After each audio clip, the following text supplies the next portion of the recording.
Hello আমার ভালোবাসার প্রিয় বন্ধুরা, আমার নাম নীলা। কোনো এক জ্যোৎস্না রাতে নববধূর সাজে যখন আমি আমার স্বামীর জন্য অপেক্ষা করছিলাম, তখন তিনি ঘরে ঢুকেই আমার প্রতি তার অধিকার প্রতিষ্ঠা করলেন। এরপর কিছু বুঝে ওঠার আগেই তিনি আমার হাত ধরে সজোরে টেনে নিয়ে আমাকে বাথরুমের ভেতরে ঢুকিয়ে দিলেন এবং বাইরে থেকে দরজাটা আটকে দিলেন। সেই রাত থেকে শুরু করে প্রত্যেক রাতেই এটাই আমার সাথে ঘটত। প্রতিদিন রাত হলেই আমার স্বামী আমাকে বাথরুমের ভেতরে বন্ধ করে দিতেন। তিনি কেন এমন করতেন তা আমি জানতাম না। শুধু বাথরুমের ভেতর থেকে আমি ঘরের বিছানার নড়াচড়ার বিশ্রী শব্দ পেতাম। আমার স্বামী কেন আমার সাথে এমন অমানবিক আচরণ করতেন এবং কেনই বা আমাকে বাথরুমে আটকে রেখে বিছানায় ওই ধরনের শব্দ করতেন, তা আমার কাছে এক বিরাট রহস্য ছিল। আমার জীবনের এই মর্মান্তিক কাহিনী শুনলে আপনাদেরও পায়ের তলার মাটি কেঁপে উঠবে। আমার স্বামী পেশায় একজন দন্তচিকিৎসক ছিলেন। ছোটবেলায় মা মারা যাবার পর বাবা আমাকে অনেক স্নেহ ও যত্নে বড় করেছিলেন। আমি দেখতে খুব সাদামাটা চেহারার ছিলাম, আর সম্ভবত এই কারণেই আমার বিয়ের জন্য বাবাকে প্রচুর যৌতুক দিতে হয়েছিল।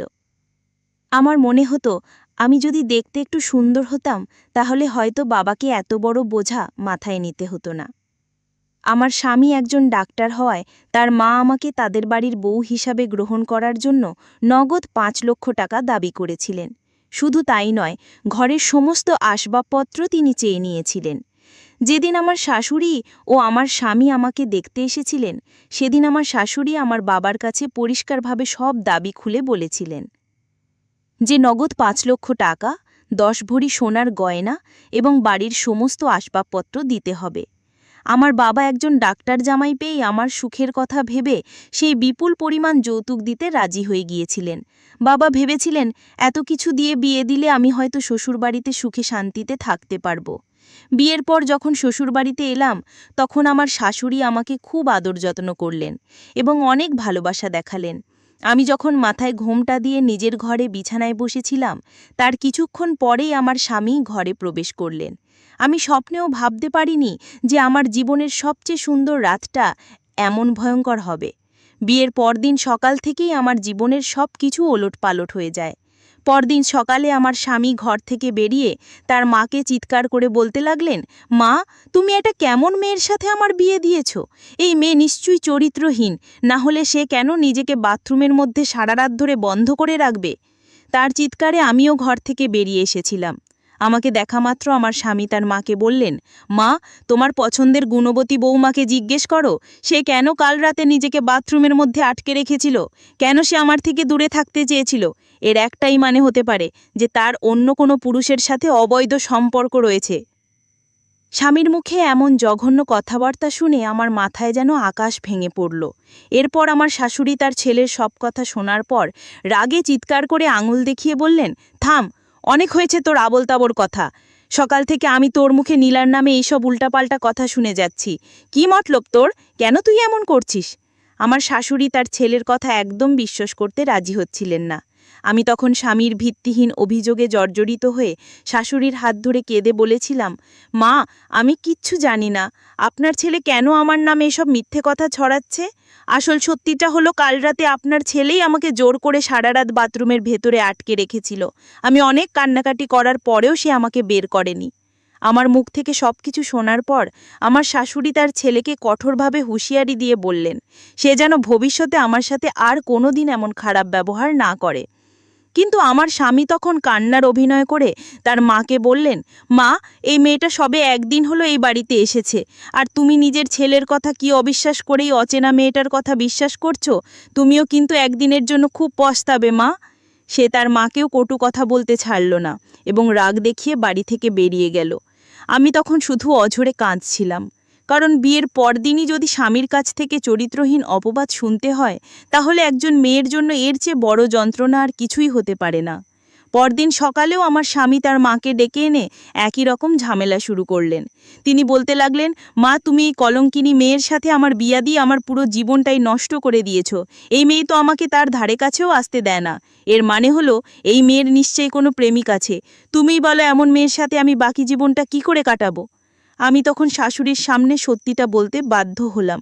আমি শাশুড়িকে জানালাম কিভাবে তার ছেলে আমার সাথে নিজের প্রয়োজন মেটানোর পর আমাকে বাথরুমের ভেতরে বন্ধ করে দিয়েছিল। আমার স্বামী তখন তার মাকে বললেন, মা দেখতে পাচ্ছ ও কত বড় মিথ্যেবাদী। আমি যদি ওকে ভালোবাসতাম বা আদর করতাম তাহলে ওকে কেন বাথরুমের ভেতরে আটকে রাখবো?